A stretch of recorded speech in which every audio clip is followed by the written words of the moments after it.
Hi welcome to my channel Madhu's educational alerts. This is your Madhusudan. ఈరోజు ఈ వీడియోలో మనం ఏపీ తెలంగాణ స్టేట్స్లో ఇంటర్మీడియట్కి సంబంధించి ఎవరైతే రీకౌంటింగ్ రీవెరిఫికేషన్కి అప్లై చేశారో వాళ్ళందరికీ సంబంధించి ఒక అప్డేట్ వచ్చింది. ఆ అప్డేట్కి సంబంధించి మీకు ఒక ఇన్ఫర్మేషన్ అనేది ఈ వీడియోలో మీకు షేర్ చేస్తున్నాను. ఎవరైనా ఫస్ట్ టైంగా నా ఛానల్ చూసినట్టయితే ప్లీజ్ సబ్స్క్రైబ్ మై ఛానల్. ఇక విషయంలోకి వెళ్దాం.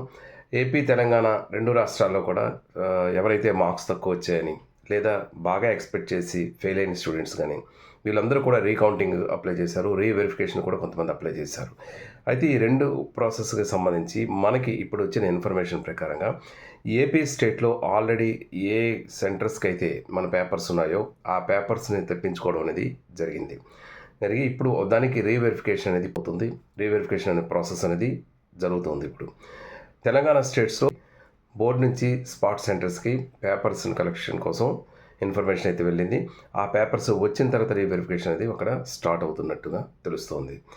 అయితే ఇక్కడ ఈ రెండు స్టేట్స్లో మనం అబ్జర్వ్ చేసిన ప్రకారంగా అయితే మనకు తెలిసిన ఇన్ఫర్మేషన్ ప్రకారంగా చూసుకున్నట్టయితే రీకౌంటింగ్ కన్నా రీవెరిఫికేషన్కి ఎవరైనా అప్లై చేసే వాళ్ళు ఉంటే వాళ్ళకి ఎక్కువగా మ్యాక్సిమం వాళ్ళు రాసే మ్యాటర్లో కంటెంట్ ఉంటే మాత్రం డెఫినెట్గా వాళ్ళకి ఎంతో అంత స్కోరింగ్ అనేది కవర్ అయ్యే అవకాశం ఉన్నట్టుగా కనిపిస్తుంది. ఎందుకంటే ఎవరైతే బార్డర్లోకి వచ్చి ఫెయిల్ అయినట్టుండి రీవెరిఫికేషన్కి అయితే పెట్టారో వాళ్ళకి మ్యాక్సిమం 3 మార్క్స్లో ఫెయిల్ అయ్యి రీవెరిఫికేషన్ కానీ ఫెయిల్ అయిన పెట్టినట్టయితే వాళ్ళు మ్యాక్సిమం పాస్ అయ్యే అవకాశాలు ఎక్కువ కనిపిస్తున్నాయి.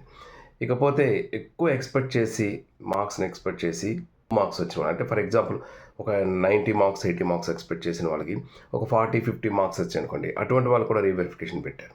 సో రీవెరిఫికేషన్కి అటువంటి పెట్టే వాళ్ళ పేపర్స్లో కూడా ఈ షార్ట్ క్వశ్చన్స్ ఆన్సర్స్కి మాత్రం మ్యాక్సిమం మార్క్స్గా కవర్ చేస్తున్నట్టుగా మనకు తెలుస్తుంది. ఎందుకంటే రీవెరిఫికేషన్ చేసిన పేపర్ని స్కాన్ చేసి మళ్ళీ స్టూడెంట్కి పంపిస్తారు కాబట్టి వాళ్ళు జాగ్రత్తగా చూసి మార్క్స్ అనేది వేస్తున్నట్టుగా మనకి ఇన్ఫర్మేషన్ అయితే అందుతుంది. సో ఎవరైతే రీవెరిఫికేషన్ రీకౌంటింగ్ కోసం చూస్తున్నారో వాళ్ళందరికీ ఇక రిజల్ట్స్ ఎప్పుడు వస్తాయి, వీటికి సంబంధించినటువంటి రిజల్ట్స్ ఎప్పుడు వస్తాయని చూసుకున్నట్టయితే ఆంధ్ర స్టేట్లో ఈ దాదాపు ఒక 1 వీక్లో మే 11th నుంచి 18th లోపు వచ్చే అవకాశాలు అయితే ఎక్కువగా కనిపిస్తాయి. మే 11th నుంచి 18th లోపు రీవెరిఫికేషన్ తాలూకా రిజల్ట్స్ కానీ రీకౌంటింగ్ రిజల్ట్స్ వచ్చేట అవకాశం ఉంది.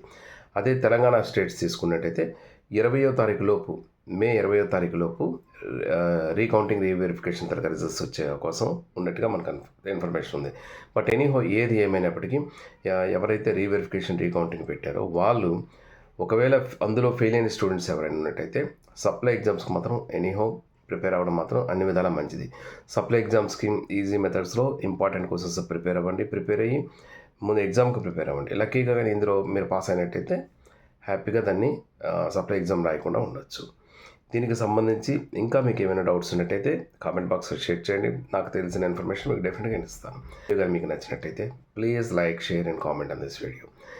Thank you so much for your watching. This is your Madhusudan. Thank you.